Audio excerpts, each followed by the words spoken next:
मूल ग्रंथ कर्ता कौन है? सर्वज्ञ देव। उनने लिखा तो कुछ नहीं था, उनकी तो दिव्य ध्वनि में आया था, फिर भी हमारे यहाँ मूल ग्रंथ कर्ता उनको माना। फिर उत्तर ग्रंथ कर्ता गंधर्व देव जिनने लिखा, फिर उससे भी उत्तर देव करता हमारी आचार्य परंपरा में होते आए। और फिर हम कहते कुंद कुंद आमनाय में फला व्यक्ति ने एक ग्रंथ लिखा। इतना बोलना जरूरी है और मैं उसकी चर्चा आपसे कर रहा हूं। तो उसमें जो चर्चा है हम उसको ही प्रतिपादन करें, कम से कम उसके विरुद्ध तो कुछ नहीं बोले। ऐसी बात तो नहीं बोले जो उसमें नहीं है और उसमें जो बात है उसके विरुद्ध हो। ये तो इस प्रतिज्ञा के बंधने से हमारी ड्यूटी हो जाती है। लेकिन ऐसा एक नियम है कि बहुत लेखक लोग निरंतर हमेशा लिखते ही रहते हैं, कभी लोग कविताएं बनाते रहते हैं, सब जिसमें ताकत होती है वो जिंदा रहता है। ताकत तुम्हारी ताकत नहीं, लेखक की ताकत नहीं, छपाने की ताकत नहीं, उसमें स्वयं में इतनी शक्ति होती है, इतनी महान होती है वो कृति कि उसे लोग भूल नहीं सकते। कुछ कृतियां इतनी महान होती हैं कि अपनी पुरानी कृतियों को बिल्कुल भुला देती हैं। वो उनकी सबसे बड़ी क्वालिटी है, डिसक्वालिटी नहीं है। क्या तो अमृतचंद्राचार्य की ये जो टीका है आत्मख्याति है और प्रवचन सार की तत्व प्रदीप का, ये टीकाएं इतनी समर्थ टीकाएं थीं कि इन्होंने उसके पहले की टीकाओं को गायब कर दिया। होंगी, रही होंगी, पठन पाठन में भी रही होंगी, लेकिन ये इतनी अच्छी आ गई कि ये पढ़ी जाने लगी तो बाकी की सब लोगों को लोग भूल गए। फिर लिखना ही बंद कर दिया, फिर छपना ही बंद हो गया, फिर पढ़ना ही बंद हो गया और आज तो हमें नाम भी पता नहीं है। रिसर्च करते हैं तभी नाम नहीं मिलते हैं। तो ये सबसे प्राचीन 1000 वर्ष पुरानी कृति जो कुंद कुंद के 1000 वर्ष बाद लिखी गई, ये तत्व प्रदीप का नाम की टीका, ये अमृतचंद्राचार्य की टीका है। उनको ऐसा लगा कि चरणान योग सूचक चूलिका हम लिख रहे हैं और वो पहले के जो अपने अधिकार है ना, उनने वहाँ ग्रंथ की समाप्ति मान ली। जैसे वो ये कहते हैं कि ये अलग ही ग्रंथ है। अष्टपहर का विधान चल रहा है ना आपके यहाँ। अष्टपहर माने क्या? अष्टपहर नाम की कोई किताब नहीं है जैन धर्म में। कुंद कुंद ने जो 84 पहाड़ लिखे थे वो हमें पहले 6 पहाड़ उपलब्ध हुए। छोटे छोटे थे तो हमने एक साथ छाप लिए, एक साथ मैंने लिख दिए और उसका नाम हमने रख दिया सतपहाड़।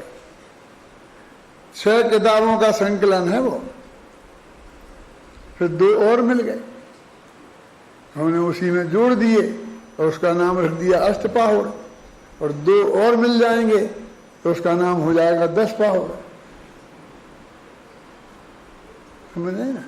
तो ये 8 पहाड़ 8 किताबें हैं।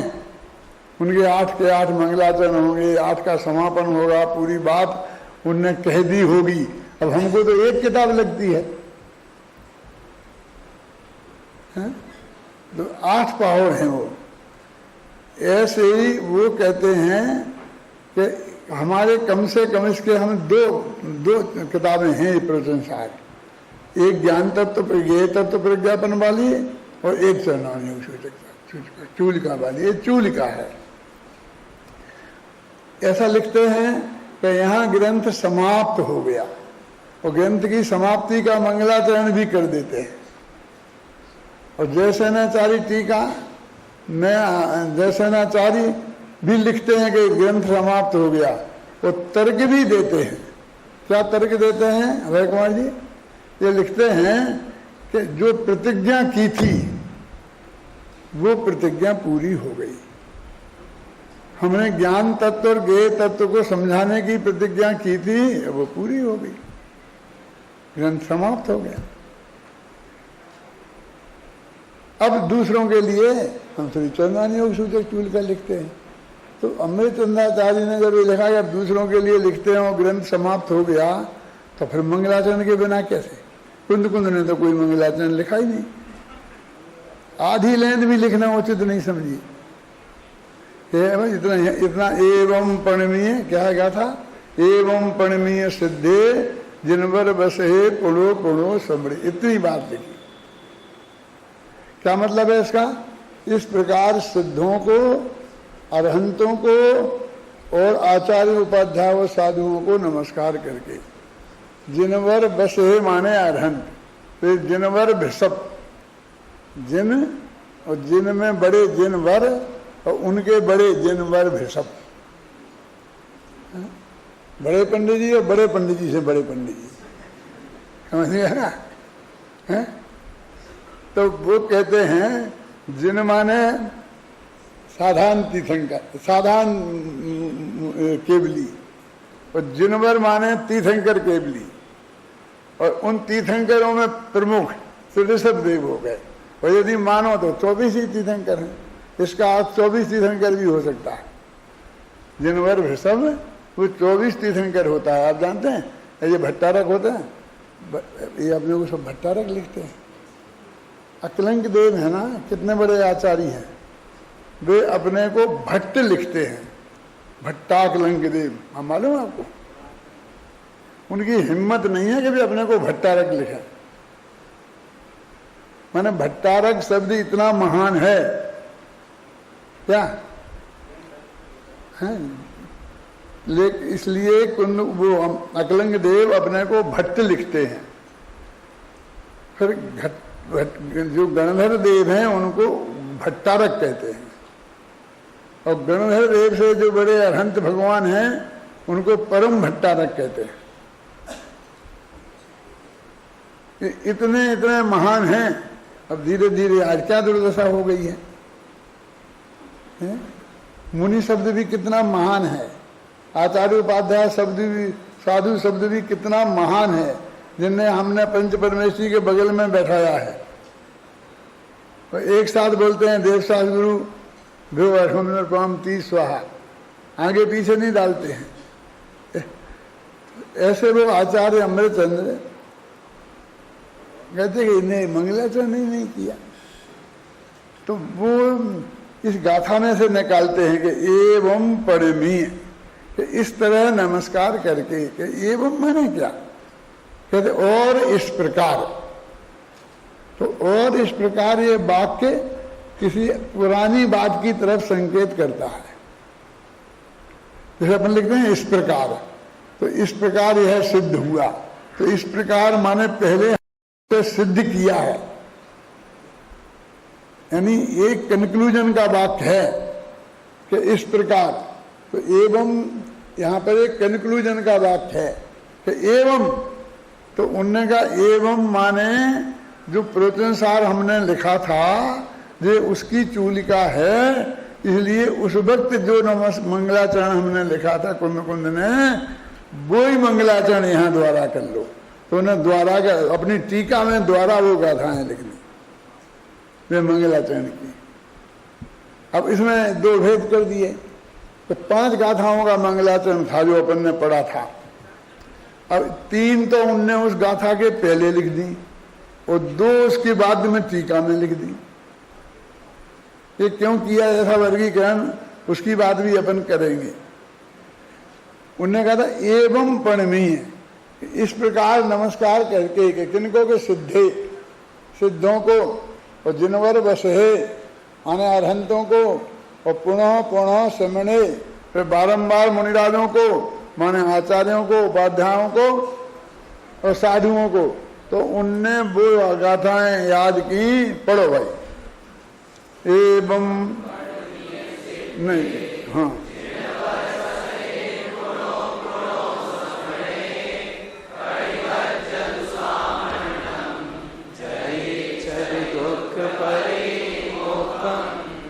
एवं का अर्थ वो करते हैं तो उसमें वो 3 गाथाएं मंगलाचरण की लिखते हैं। उन्होंने अपनी टीका में इन्हें स्थान दिया, फिर बाद में अपनी टीका, उनकी हिंदी टीकाकारों ने उनको स्थान दिया। फिर उनका अर्थ गुरुदेव श्री ने उनका अर्थ किया और अपन ऐसे ही निकाल देंगे। एक दफे उन्हें पढ़ो। तेस सुरासुर मनुष्य वंदिदं बोधधायिकं ममलं प्रणमामि वर्धमानं तीर्थं ब्रह्मस्य कर्तारं शेषे पुण्यतीर्थये ससौव सिद्धे विशुद्ध सद्भावे समणेयान दंसन चरित तव वीर्याया रे ते सौवे समगम समगम पत्तेगमेव पत्तेगम वन्दामि अवर्तन्ते अर्हन्ते मानुषे खेते। सुर असुर सुर असुर इंद्र नरेंद्र वंदित कर्ममल निर्मल कर रस तीर्थ के करतार श्री वर्धमान जिन शत शत नमन अवशेष तीर्थंकर तथा सब सिद्ध गण को कर नमन। मैं भक्ति पूर्वक नमो पंचाचार युद्ध सब श्रमण जन उन सभी को युग पद तथा प्रत्येक को मैं नमो विद्यमान मानस क्षेत्र के अरहंत को। जब प्रवचन सार आरंभ में अपन ने किया था तो इन गाथाओं पर बहुत विस्तार से प्रवचन किए थे। अब उतना विस्तार से तो द्वारा नहीं करना चाहते हैं, लेकिन थोड़ी सामान्य अर्थ तो उनको बताना ही चाहते हैं ना। प्रवचन सार में कुंद कुंद जैसे आचार्य ने कहीं भी किसी व्यक्ति का नाम लिखकर नाम से उन्हें नमस्कार नहीं किया। एक प्रवचन सार ही ऐसा ग्रंथ है कि जिन्होंने जिसका शासन चल रहा है उन वर्धमान भगवान को सबसे पहले नमस्कार किया। पहले नंबर तो आदिनाथ का है, तो आदिनाथ को करते ना। कहने नहीं, करना ही नहीं होगा, अकेला महावीर को ही करना होगा तो जचता है कि करना तो है। फिर उनको किया, लेकिन जिनका शासन अभी चल रहा है इस दृष्टि से वर्धमान भगवान को सबसे पहले नमस्कार किया। जब मैंने कुंद कुंद शतक लिखा तो मेरे मन में आया कि भाई मंगलाचरण में कौन सी गाथा रखें, क्योंकि इतनी गाथाएं हैं समय सार की, इसकी और समय सार की महिमा तो हम सब लोगों को बहुत ही अंदर से है और सबको याद है। बंदित तु सब सिद्धे ध्रुव मचल मरो वयम गयम पत्ते कोच्छानी समय पा। मैंने नहीं लिखी, वो नहीं रखी। क्यों? अबे जी दूसरी पंक्ति में वो छावी समय पहाड़ हो गया तो कुंद कुंद कहाँ रहे, फिर तो समय सार हो गया। मुझे तो कुंद कुंद का संकलन करना है। कुंद कुंद के पांचों परमागम की बात उसमें आएगी। पांचों की कौन, 13 की कौन, 8 पहाड़ के 8 पहाड़, और फिर ये समय सार का नाम भी समय पहाड़ है, प्रवचन सार का नाम भी पैवन पहाड़ है, नियम सार का नाम भी नियम पहाड़ है। ये भी ये अष्ट पहाड़ जैसे पहाड़ ही हैं। ख्याल में आया ना? तो इसलिए 12 पहाड़ मिले उनकी। कौन कौन से? अष्ट पहाड़ के 8 और 4 जे। कौन कौन से? समय पहाड़, प्रवय पहाड़, नियम पहाड़ और पंचत्थिकाय, समझ लो पहाड़, जो भी समझ लो, संग्रह कर लो। वो उनका संग्रह ग्रंथ है। उसी चर्चा जब कोई पंचास्तिकाय प्रवचन करेंगे तब करेंगे। उन्हें पहाड़ नहीं लिखा, संग्रह लिखा। संग्रह जानते हैं? द्रव्य संग्रह, पंचास्तिकाय संग्रह, और भी पंच संग्रह हैं अपने। कितने संग्रह माने आचार्य ये कहते हैं कि ये सब गाथाएं मेरी बनाई हुई नहीं है, यहाँ वहाँ से मुझे प्राप्त हुई हैं और मुझे याद हैं, और ये व्यवस्थित बना करके मैं यहाँ रख रहा हूँ। और बीच बीच में कुछ गाथाएं मैं भी बना देता हूं उनकी संधि जोड़ने के लिए, कि उनमें कुछ अधूरास नहीं दिखे, इसलिए उसको वो संग्रह कहते हैं। लेकिन एक क्यों चुना? क्योंकि तीर्थंकर भगवान के नाम से एक ही जगह है, और फिर कम से कम पूरी गाथा मंगलाचरण की तो है, उसी में आधी कटौती तो नहीं करी, आधी में प्रतिज्ञा वाक्य नियमसार का हो चाहे किसी ग्रंथ का हो, आदि में नमस्कार किया और फिर आदि में किया। आगे तो चल करके वे साफ ही कहते हैं कि इन 5 को मैं क्यों नमस्कार करूं। अष्ट पहाड़ में आएगा, भाव पहाड़ में आएगी वो गाथा, मोक्ष पहाड़ में आएगी वो गाथा। अरहंत सिद्धाचार्य पाठक परमेष्टिपन आत्मा ही है शरण। वे तो कहते मैं 5 परमेष्टि की शरण में नहीं जाता।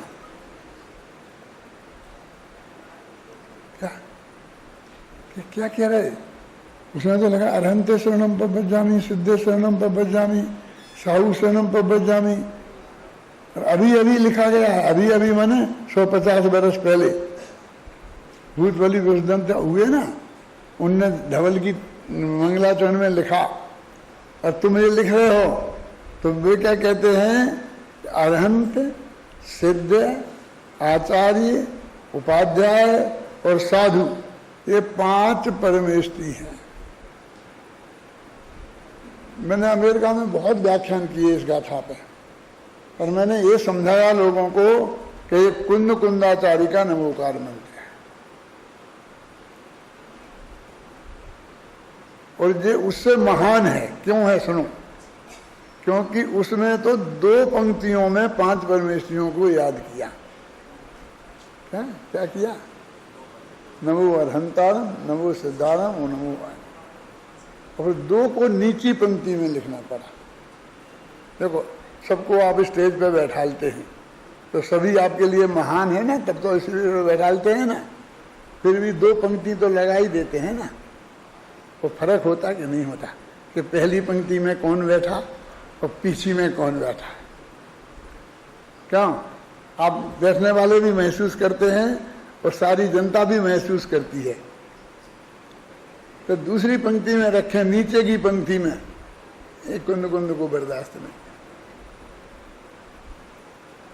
इसलिए वो कहते हैं अरहंत सिद्धाचार्य पाठक साधु हैं परमेश्वर। प्राकृत की गाथा है ना? याद किसको याद है? बोलो फटाफट बोलो जल्दी। हाँ,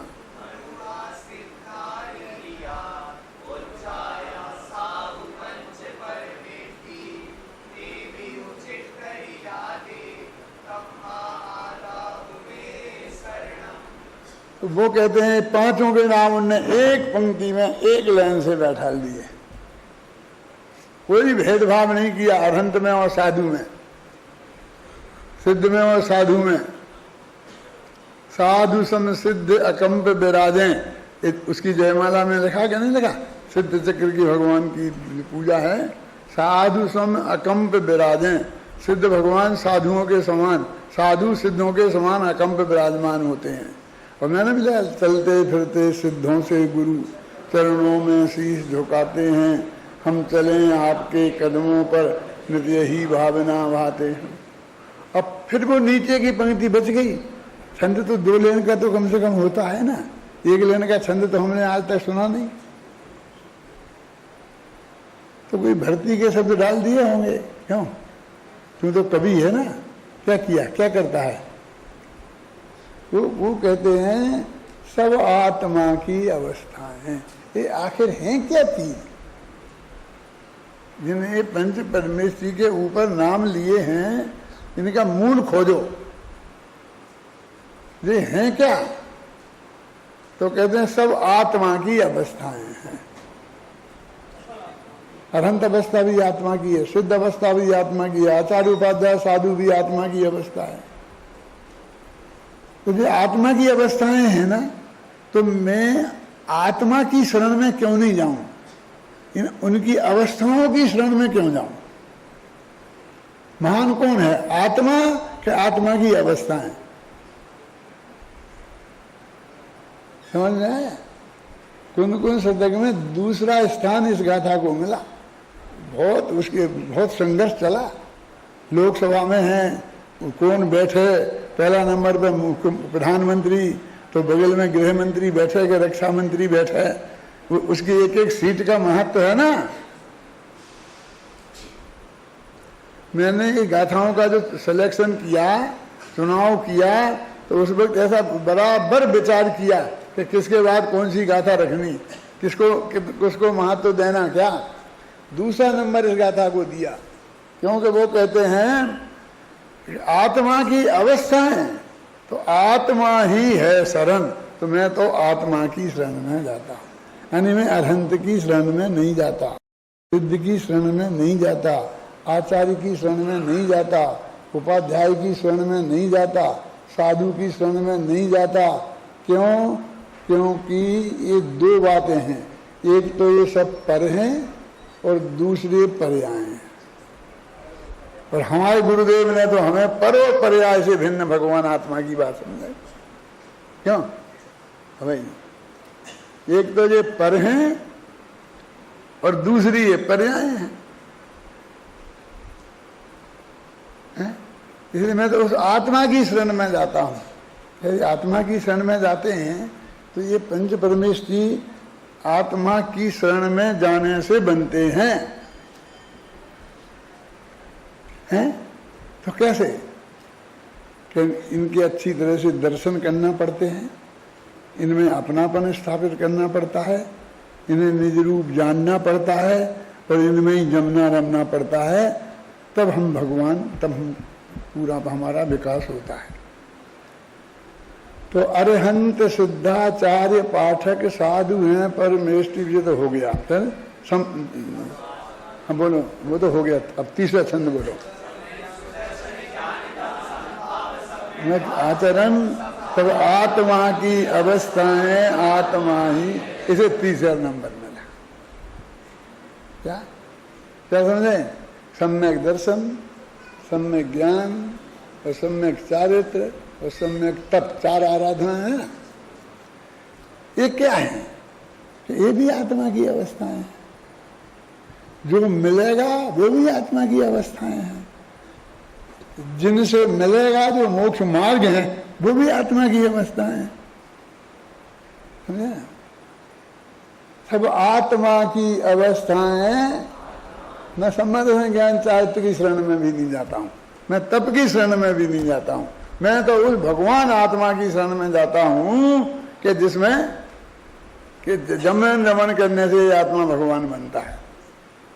फिर सब जो कुंद कुंद शतक के जो छंद हैं उनमें सबसे पहले आत्मा का वर्णन है, और उसमें वो नियम सार की वो गाथाएं जिनमें निक्रोधो निर्मानो निर्मूलो इस तरह की गाथाएं हैं क्या नहीं है?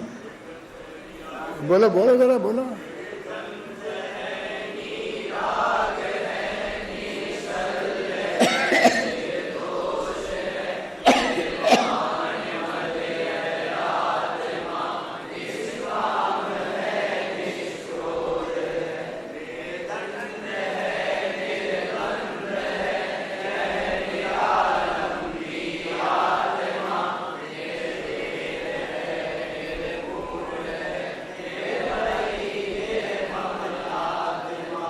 इसमें आत्मा के स्वरूप को बताने वाली गाथाएं लिखी, फिर उसमें से क्रम बनाया है आगे आगे धीरे धीरे, और अंत में जाके भक्ति की गाथाएं लिखी हैं, है ना। जिसमें वो लिखा है मुक्तिगत नर श्रेष्ठ की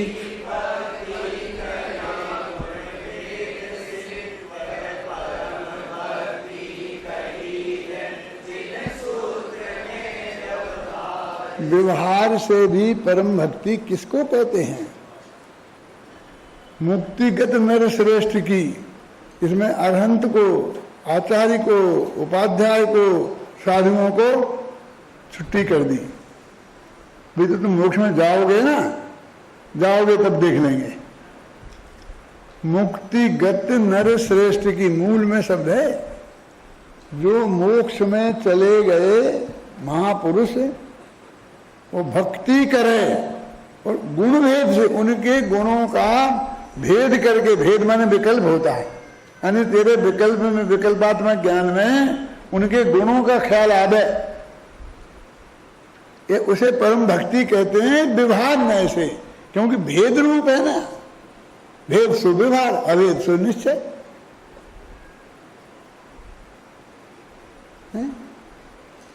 इसलिए तो मैं कभी कभी कहता हूं अभी नहीं लंबाऊंगा, एक केसरिया चावल लगवा दो, ये क्या होता है? ये भक्ति है? इसमें काय की भक्ति हो गई? ये चावलों की भाई कि केसर की भाई? वो बच्चों जैसा खेलने लगता है। क्यों अजय? मम्मी मुझे साइकिल दिलवा दे, मैं वहां जाऊंगा, मम्मी मुझे ये घोड़ा दिलवा दे। क्यों? ऐसे बच्चे को अपने कराते हैं ना, ऐसी बात नहीं कीजिए। क्या बात कर रहा है तू क्या है? भगवान क्या है? किसकी बात कर रहा है? क्यों? ये व्यवहार भक्ति है। निश्चय भक्ति का स्वरूप कैसा होना चाहिए, इसमें गंभीरता से हम ख्याल करें। ध्यान कर रहे हो ना, बस पावर ध्यान। मैं आने पहुंच नहीं पाता हूँ, मैं इतना स्वास्थ्य नहीं है कि मैं इतना लंबा वहाँ बैठ जाऊँ, फिर यहाँ बैठ जाऊँ, फिर वहाँ बैठ जाऊँ, तो मैं ज़्यादा नहीं बैठ सकता हूँ, लेकिन मैं घर से सब सुनता हूँ। अब आज तुमने पूजन तो बहुत अच्छी बड़ी बोली, और बाद में विधान धीमी आवाज में हो गया, मैं नहीं सुन पाया, मुझे बहुत संकल्प विकल्प हुआ। अब कल से ध्यान रखो, इसलिए कह रहा हूँ, मैं एक एक को नहीं कहना चाहता। एक आदमी ऐसा है जो बाहर से तुम्हारी सब चीज सुनता है, इतना तुम हमेशा ध्यान में रखो। क्या मैं उसे इतना तेज स्पीकर रख के सुनता हूं कि यदि नहा भी रहना हूं तो मुझे पूरी बात कान में पड़नी चाहिए और समझ में आना चाहिए कि कौन सी पंक्ति तुम बोल रहे हो, तो उसमें क्या भाव है। क्या आप लोगों के कहने से ये मैंने सब लिखी है ना, अष्टपाहर विधान वगैरह समय सार वगैरह भेजी है ना, तो उसमें मेरा मन रमता है तब लिखी ना। वो मरम की बातें हैं ना उसमें, वो तो कुंद कुंद की मूल गाथा है। 99% तो उनका पद्यानुवाद है ना, तो वो तो कुंद कुंद की माल हो गया, वो मेरा कहाँ है। लेकिन आचार्य कहते हैं कि बेटा तुम अपना नहीं बनाओगे तो तुम्हारा कल्याण नहीं हो जाएगा। हमारे सिद्धांत जो हम तुम्हें समझा रहे, जब तक ये हमारे बने रहेंगे तब तक तुम्हारा कल्याण नहीं हो जाएगा। जब तुम्हारे बन जाएं तब तुम्हारा कल्याण होगा। कांजी स्वामी कहते क्रमबद्ध पर्याय, क्रमबद्ध पर्याय, गए काम से मैं कहता हूँ क्रमबद्ध पर्याय, सब चीजें बिल्कुल क्रमबद्ध हैं, किसी भी कीमत पर उनमें कोई भी फेरफार संभव नहीं है। ये मेरी दृढ़ आस्था है, अंदर से मेरा रोम रोम ये बोलता है। जब ये हमारी बन जाएगी तब हमारा काम बनेगा। क्यों संजीव है ना ये, तो ये चीज हमारी बननी चाहिए। तो यहाँ पर जो कुंद कुंदाचार्य देव ने एक यहाँ मंगलाचरण में सिर्फ एक लाइन लिखी, क्या लिखी? एवं पणमीय सिद्धे